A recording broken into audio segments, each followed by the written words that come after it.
तो दोस्तों good morning. आज हम करने वाले हैं कुछ सामान्य ज्ञान के प्रश्न जो कि बहुत ज़्यादा इंपॉर्टेंट है एसएससी सीजीएल और यूपी ट्रिपल एससी पेट के लिए। तो चलिए देखते हैं पहला क्वेश्चन है किस क्षेत्र में उत्कृष्टता के लिए शांति स्वरूप भटनागर पुरस्कार दिया जाता है। बहुत इंपॉर्टेंट क्वेश्चन है। शांति स्वरूप भटनागर पुरस्कार ये है विज्ञान एवं प्रौद्योगिकी के लिए। थोड़ा फास्ट करना है हमें ताकि जल्दी जल्दी कवर कर पाएँ।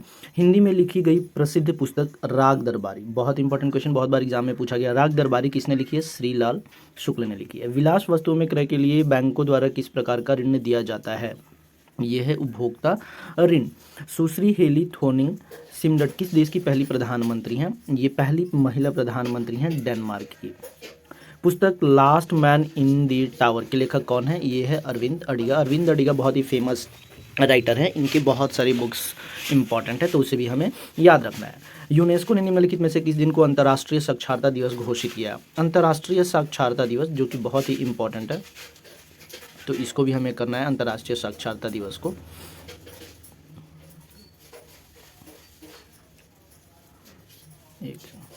अंतर्राष्ट्रीय साक्षरता दिवस, अंतर्राष्ट्रीय साक्षरता दिवस याद रखेंगे 8 सितंबर। यूनेस्को ने निम्नलिखित में से किस दिन अंतर्राष्ट्रीय साक्षरता दिवस घोषित किया था? 8 सितंबर को। प्रादेशिक सेना में एमएस धोनी को कौन सी मानद पदवी दी गई थी? Lieutenant colonel. ये भी याद रखना है। आगे देखेंगे। भारत में खुदरा ऋण का सर्वाधिक प्रतिशत किसका है? आवास ऋण। प्रसिद्ध रशियन क्लासिक पुस्तक द मिरर के लेखक कौन है? Maxim Gorky. मध्य प्रदेश की राजधानी निम्नलिखित में से कौन सी है? तो मध्य प्रदेश की राजधानी सबको पता है, भोपाल है। सूचना की उस छोटी इकाई को क्या कहते हैं जिसे कंप्यूटर समझ व प्रोसेस कर सकता है? ये बहुत अच्छा क्वेश्चन है और इसका जो सही आंसर है वो है बिट।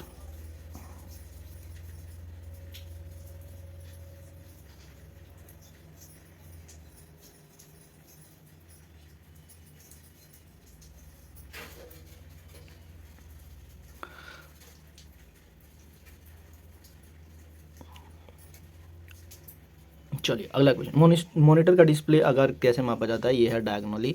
और वैसे भी एसएससी सीजीएल में अभी 20 नंबर के कंप्यूटर आ रहा है तो वो भी हमें ध्यान से देखना है। प्रिंटर, कीबोर्ड और मॉडेम जैसी बाहरी डिवाइस से क्या कहलाते हैं? ये है पेरिफेरल्स। माउस के दो मानक बटनों के बीच स्थित व्हील का प्रयोग होता है, उस व्हील को किस लिए प्रयोग करते हैं? स्क्रॉल करने के लिए। स्क्रॉल करने के लिए हम उसका प्रयोग करते हैं। अगला क्वेश्चन है संयुक्त राष्ट्र संघ की स्थापना कब की गई थी? 24 अक्टूबर 1945 को। बहुत ज़्यादा इंपॉर्टेंट क्वेश्चन है ये, 24 अक्टूबर 1945। फिर से एक बार देख लेंगे, संयुक्त राष्ट्र संघ की स्थापना कब की गई थी? 24 अक्टूबर 1945 को। नेक्स्ट क्वेश्चन, कोणार्क का सूर्य मंदिर किसने बनवाया था? तो ये तो बनवाया था नरसिंह देव प्रथम। किसने बनवाया था भैया? नरसिंह देव प्रथम बनवाए थे कोणार्क का सूर्य मंदिर। कोणार्क का सूर्य मंदिर किसने बनवाया? नरसिंह देव प्रथम ने बनवाया। और ये किस राजवंश से थे? शाही गंगा राजवंश से थे। लहसुन की विशिष्ट गंध निम्नलिखित में से किस कारण से होती है? लहसुन में विशिष्ट गंध निम्नलिखित में से किस एक के कारण होती है? तो इसमें सल्फर होता है, इस वजह से इसमें विशिष्ट गंध होती है। कार चालक की सुरक्षा के लिए प्रयोग में आने वाले वायु थैले जिसे एयर बैग कहते हैं, इस एयर बैग में क्या होता है? ये जानना जरूरी है, बहुत इंपॉर्टेंट क्वेश्चन है। Sodium azide. बिग बैंग सिद्धांत का प्रथम प्रमाण किसने दिया था? इसका सिद्धांत दिया था एडविन वहन ने। एशियाटिक सोसाइटी का संस्थापक कौन था? ये थे विलियम जोन्स। भारत में किस क्षेत्र में सुल्तान जल उल आबुद्दीन का शासन था? ये थे जैनुल आबुद्दीन, कश्मीर में। अगला क्वेश्चन देखते हैं। संविधान के कौन से अनुच्छेद के अधीन भारत के राष्ट्रपति पर महाभियोग चलाया जा सकता है? राष्ट्रपति पर महाभियोग चलता है अनुच्छेद 61, अनुच्छेद आर्टिकल 61, अनुच्छेद 61 के अधीन भारत के राष्ट्रपति पर महाभियोग चलाकर हटाया जा सकता है। नेक्स्ट क्वेश्चन, महासागर सतह पर सबसे गहरा बिंदु कौन सा है? ये है चैलेंजर द्वीप। सोने की शुद्धता मापने के लिए कैरेट शब्द का प्रयोग किया जाता है, सोने की शुद्धतम रूप क्या होती है? 24 कैरेट। आगे चलते हैं। वर्ष 1976 में आपातकालीन की घोषणा के समय भारत का राष्ट्रपति कौन था? जब 1976 में आपातकाल लागू हुआ था तब भारत के राष्ट्रपति कौन थे? ये बताना है हमें। तो उस समय थे Fakhruddin Ali Ahmed. Francisco de Almeida कौन था? भारत में पुर्तगाली वायरस। The last Mughal the fall of a dynasty Delhi 1857 नामक पुस्तक के लेखक कौन थे? William Dalrymple. पेंट उद्योग में श्रमिकों को किस प्रकार प्रदूषण को जोखिम का सामना करना पड़ता है? शीशा प्रदूषण से। बीड़ी लपेटने वाले आच्छादन के रूप में प्रयोग किए जाने वाले पत्ते किसके प्राप्त होते हैं? उसको बोलते हैं तेंदु। जो बीड़ी में पत्ता होता है वो तेंदु का पत्ता होता है। अगला क्वेश्चन है, to a hunger free world पुस्तक के लेखक कौन है? M S Swaminathan. बहुत अच्छा और इम्पॉर्टेंट क्वेश्चन है ये, एम एस स्वामीनाथन है। अगला क्वेश्चन देखेंगे कि 1962 के भारत चीन युद्ध के दौरान भारत के रक्षा मंत्री कौन थे? 1962 के दौरान भारत के रक्षा मंत्री थे वी.के. कृष्ण मेनन। बहुत इंपॉर्टेंट और अच्छा क्वेश्चन। कार्टेज जनरल्स निम्नलिखित देशों में से किसकी पार्लियामेंट्री है? स्पेन की। पृथ्वी के तल के तुल्यकाली उपग्रह की ऊंचाई लगभग कितनी होती है? 35,000 किलोमीटर। भारत में शून्य के संप्रत्य साहित्य दार्शनिक संख्यात्मक प्रणाली की खोज कौन से राजवंश के दौरान हुई थी? ये गुप्त राजवंश के दौरान हुई थी। अगले क्वेश्चन पे चलते हैं। किस लकड़ी की बनी पुरानी मूर्ति की आयु किस प्रयोग की कर जानी है? तो यह है कार्बन काल निर्धारण बोलते हैं इसको।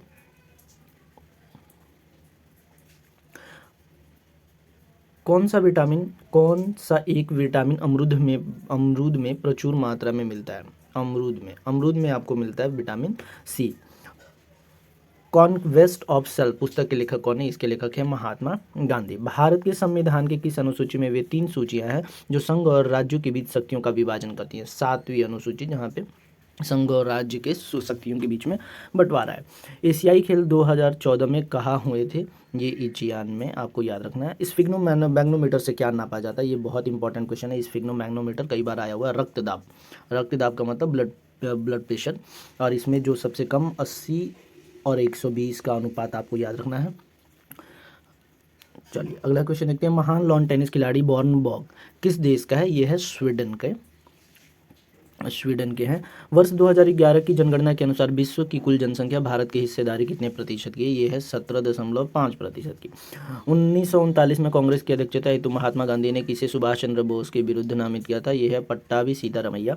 अंग्रेजी ईस्ट इंडिया कंपनी का प्रतिनिधि कैप्टन हॉकिंस किसके राज दरबार में राजकीय अनुग्रह प्राप्त करने के लिए उपस्थित हुआ था? ये जहांगीर। ये भी बहुत इंपॉर्टेंट और अच्छा क्वेश्चन है। भारत में 1946 में लॉर्ड वेवेल ने किसको अंतरिम सरकार गठित करने के लिए आमंत्रित किया था? बहुत इंपॉर्टेंट क्वेश्चन, ये है जवाहरलाल नेहरू। W.C. रैंड कौन था जिसकी वर्ष 1897 में चापेकर बंधुओं ने हत्या की थी? पूना प्लेग कमीशन का चेयरमैन। ये भी एक क्वेश्चन आपको याद रखना है। किस वायसराय के काल में वर्नाकुलर प्रेस एक्ट निरस्त किया गया? बहुत important question. Vernacular press act निरस्त कब किया गया था? तो लॉर्ड रिपन के कार्यकाल में। रविंद्रनाथ टैगोर ने किसके विरुद्ध में नाइटहुड का त्याग कर दिया था? ये बहुत इंपॉर्टेंट क्वेश्चन है कि रविंद्रनाथ टैगोर ने किसके विरोध में नाइटहुड का उपाधि उन्होंने त्याग कर दिया था जालियांवाला बाग हत्याकांड के विरोध में। अगला क्वेश्चन हम देखेंगे कि सर्वहारा वर्ग का अधिनायकत्व शब्दों का निर्माण किसने किया था? ये है कार्ल मार्क्स। कौन है? ये होते हैं कार्ल मार्क्स। DRDO द्वारा विकसित अग्नि 5 मिसाइल की मारक क्षमता कितने किलोमीटर तक है? ये है 5000 किलोमीटर तक। भारत में वर्ष 1780 में अंग्रेजी का पहला अखबार कौन सा था? तो ये बहुत इंपॉर्टेंट क्वेश्चन है कि द बंगाल गजट जो था वो अंग्रेजी का पहला अखबार था। 1780 में भारत में छपने वाला पहला अखबार कौन था? तो ये बंगाल गजट। ये बहुत इंपॉर्टेंट क्वेश्चन, तो ये भी आपको याद रखना है। अगले क्वेश्चन पे आते हैं। किस भारतीय रियासत ने 15 अगस्त 1947 को भारतीय संघ में अधिमिलन किया था? ये था हैदराबाद। 15 अगस्त 1947 को भारतीय संघ में अधिमिलन हुआ था। ये भी आपको याद रखना है। Next question. कौन राजा राम मोहन राय के तत्काल बाद ब्रह्म समाज का प्रमुख बना था? बहुत इंपॉर्टेंट क्वेश्चन। ये देवेंद्रनाथ टैगोर ब्रह्म समाज का प्रमुख राजा राम मोहन राय के बाद बने थे। राजा राम मोहन राय 1828 ईस्वी में ब्रह्म समाज की स्थापना की थी। ये भी आपको याद रखना। पुस्तक बैंकुअर टू द पुअर के लेखक कौन है? मोहम्मद यूनुस जो कि इस पुस्तक के लेखक हैं। अगला क्वेश्चन है। मानव शरीर में किस ग्रंथि में आयोडीन संग्रहित होता है? यह है थायराइड में आयोडीन संग्रहित होता है। ये भी आपको याद रखना है। National institute of ocean technology कहाँ पर अवस्थित है? ये है चेन्नई में। ये भी आपको याद रखना है। जनगणना 2011 के अनुसार भारत में प्रति 1000 पुरुष पर महिलाओं की संख्या कितनी है? 2011 के हिसाब से जो है ये 940। अगला क्वेश्चन। विश्व में कपास का सर्वाधिक कृषि क्षेत्र किस देश का है? जो कृषि क्षेत्र है अभी भारत। और एक चीज़ और आपको बता दूं कि हाल ही में जो भारत है वो चीनी उत्पादक में विश्व में प्रथम स्थान प्राप्त कर लिया है। तो ये भी आपको याद रखना है। Next question. हमारे सामने विद्यमान सभी मामलों में कृषि मामला सबसे पहले आता है। यह कथन किसका है? ये जवाहरलाल नेहरू ने बोला था।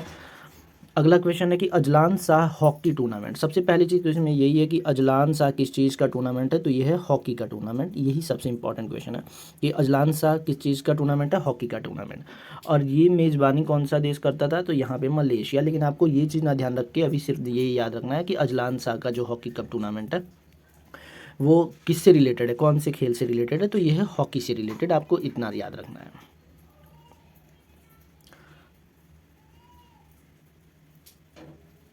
चलिए अगला क्वेश्चन है कि ब्लैक बॉक्स रिकॉर्डर का आविष्कार किसने किया था। आप जानते होंगे कि जब भी कोई प्लेन अगर क्षतिग्रस्त होता है तो उसमें एक ब्लैक बॉक्स होता है, जिससे ये पता लगाया जाता है कि वो उसमें क्या क्या चीज़ें होती, किस वजह से वो खराब हुआ था। तो ये जो ब्लैक बॉक्स रिकॉर्डर है उसके जो आविष्कारक थे वो डेविन वॉरेन थे। ये बहुत इंपॉर्टेंट क्वेश्चन है, बहुत अच्छा क्वेश्चन है।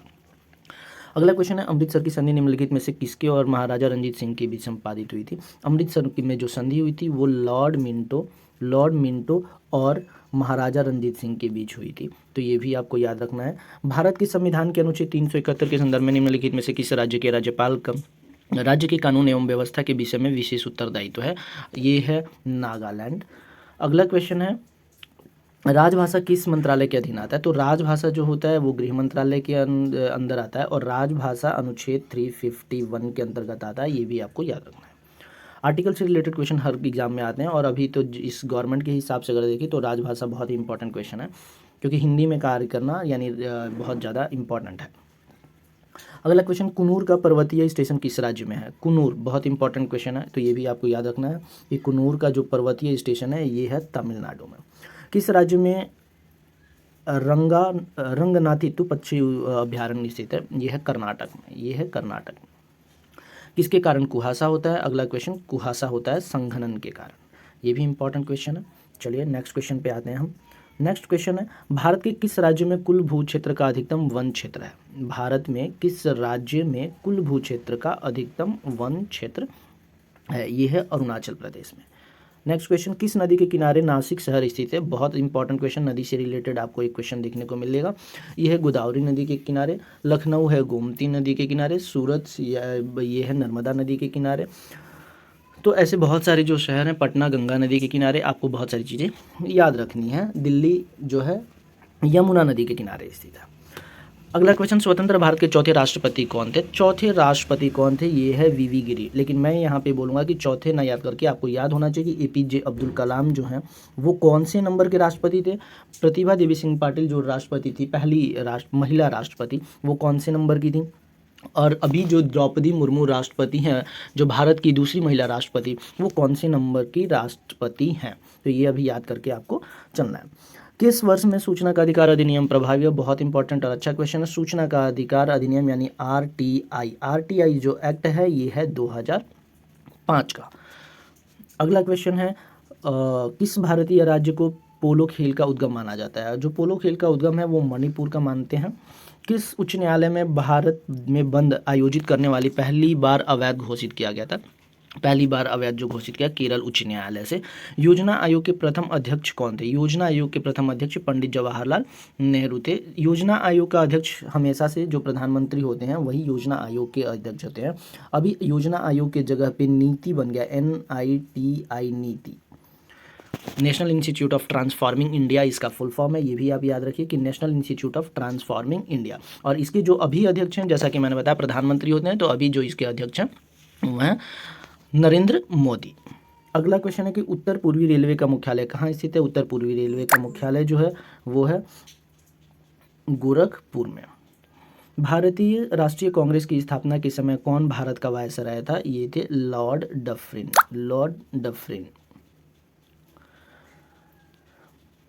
किसके कारण मरीचिका की परिघटना होती है, यह है प्रकाश का संपूर्ण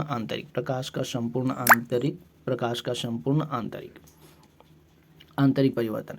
मानव शरीर में मलेरिया किस जीव के कारण होता है। मानव शरीर में मलेरिया किस जीव के कारण होता है, तो मलेरिया मच्छर के काटने, मादा एनोफिलीज मच्छर के काटने से मलेरिया होता है।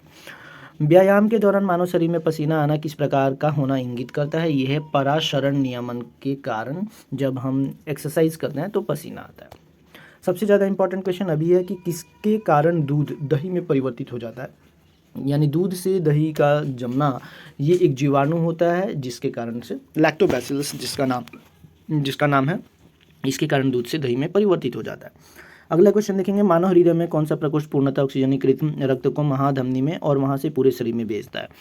ये है बायां निलय। बाम निलय का मतलब बायां निलय जो है वो क्या करता है कि मानव हृदय से ऑक्सीजन को महाधमनी में और पूरे शरीर में भेजने का कार्य करता है। संयुक्त राज्य अमेरिका में किसने थियोसॉफिकल सोसाइटी की स्थापना की थी? संयुक्त राज्य अमेरिका में जो स्थापना की थी थियोसॉफिकल सोसाइटी, बहुत इंपॉर्टेंट है, ये मैडम ब्लैत्सकी है, तो ये भी याद रखना है। 1866 में दादा भाई नौरोजी किस शहर में ईस्ट इंडिया एसोसिएशन की स्थापना की गई थी? ईस्ट इंडिया एसोसिएशन की स्थापना ये लंदन में किया गया था। भारत का प्रथम गवर्नर जनरल कौन था? भारत का प्रथम जो गवर्नर जनरल, ये भी याद रखना कि लॉर्ड विलियम बेंटिक जो थे वो भारत के प्रथम गवर्नर जनरल थे। और भारत छोड़ो आंदोलन जो है वो किसके कार्यकाल में हुआ था? भारत छोड़ो आंदोलन, तो ये हुआ था लॉन लिथिगो के कार्यकाल में। ये बहुत इंपॉर्टेंट क्वेश्चन है, ये आप याद रखिएगा। क्वेश्चन है कि भारत छोड़ो आंदोलन, तो जो भारत छोड़ो आंदोलन हुआ था वो लॉन लिथिगो के काल में, लॉर्ड लीन लिथिगो के काल में। देखो गो आ गया लास्ट में, तो सिंपल सी बात है, गो का मतलब है जाना यहाँ पे, तो ये भारत छोड़ो की बात करेंगे, ठीक है। अगला क्वेश्चन है कि 1857 के बाद किसने इलाहाबाद में एक दरबार में ग्रेट ब्रिटेन संप्रभु द्वारा भारत सरकार के ग्रहण की घोषणा की थी? ये है लॉर्ड कैनिंग। चक्रवर्ती राजगोपालाचारी से ठीक पहले कौन भारत का गवर्नर जनरल था? ये लॉर्ड माउंटबेटन। मेघनाथ शाह किस क्षेत्र में योगदान के लिए जाने जाते हैं? मेघनाथ शाह जाने जाते हैं भौतिकी के काल में, फिजिक्स में इन्होंने बहुत अपना योगदान दिया था। विश्व पर्यावरण दिवस, बहुत इंपॉर्टेंट क्वेश्चन, एक ना एक क्वेश्चन तो इससे आने ही वाला है एग्जाम में, चाहे कोई सा भी एग्जाम हो, कि कौन दिवस से। तो विश्व पर्यावरण दिवस कब मनाया जाता है? ये मनाया जाता है 5 जून को। इंडिया रिमेंबर नामक पुस्तक किसने लिखी थी? ये पामेला माउंटबेटन की पुस्तक है और ये अच्छी पुस्तक है। सरकारिया आयोग किसके अध्ययन के लिए गठित किया गया था? केंद्र और राज्य से संबंध के लिए सरकारिया आयोग का गठन किया था। बहुत अच्छा क्वेश्चन है कि सरकारिया आयोग किसके अध्ययन के लिए गठित किया गया था। ये क्वेश्चन आप याद कर लो अच्छे से, बहुत इंपॉर्टेंट क्वेश्चन। भारत में एकल नागरिकता की अवधारणा किस देश के संविधान से अपनाई गई थी? ये है एकल नागरिकता, ये इंग्लैंड से लिया गया था कि भारत में एकल नागरिकता की अवधारणा, ये भी याद रखना है। भारत में दल रहित लोकतंत्र का प्रस्ताव किसने रखा था? ये जयप्रकाश नारायण ने दल रहित लोकतंत्र का प्रस्ताव रखा था, तो ये भी याद रखना है। डार्विन फ्रिंचिज का प्रयोग किस समूह के लिए किया जाता है? आप जैसा कि जानते हैं ये पक्षियों के लिए करते हैं। B.R. अम्बेडकर यानी डॉक्टर भीमराव अम्बेडकर ने संविधान का हृदय और आत्मा किसको कहा था? ये अनुच्छेद 32 है, आर्टिकल 32 जो है अनुच्छेद 32, इसको संवैधानिक उपचारों का अधिकार कहा जाता है, जिसे संविधान के हृदय और आत्मा डॉक्टर भीमराव अम्बेडकर ने कहा था। तो ये भी आपको क्वेश्चन अच्छे से याद रखना है। महात्मा गांधी द्वारा सविनय अवज्ञा आंदोलन किस वर्ष शुरू किया गया था? बहुत इंपॉर्टेंट क्वेश्चन है कि 1930 में महात्मा गांधी द्वारा सविनय अवज्ञा आंदोलन शुरू किया गया था, तो इसे भी आप अच्छे से याद कर लें, हर एग्जाम की दृष्टि से बहुत ज़्यादा इंपॉर्टेंट है।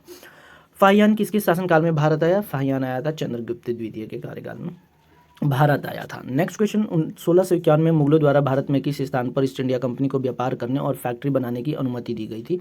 ये है कासिम बाजार। किस सुख गुरु ने स्वयं को सच्चा बादशाह कहा था? ये जो स्वयं को जो सच्चा बादशाह कहा था वो थे स्वयं को सच्चा बादशाह। किस सिख गुरु ने स्वयं को सच्चा बादशाह कहा था? ये है गुरु हरगोबिंद ने कहा था। अगला क्वेश्चन, शिव समुद्रम जलप्रपात किस नदी के मार्ग में पाया जाता है? शिव समुद्रम जलप्रपात, ये याद रखिएगा, ये है कावेरी नदी, तो ये भी आपको याद रखना है। अगला क्वेश्चन है, इनकलाब जिंदाबाद का नारा किसने दिया था? इनकलाब जिंदाबाद का नारा किसने दिया था? तो ये आपको याद रखना कि इकबाल ने इनकलाब जिंदाबाद का नारा दिया था। तो ये थे हमारे आज के 100 क्वेश्चन, तो आप तैयारी करते रहिए। बाय बाय, मिलते हैं नेक्स्ट वीडियो में। Thank you.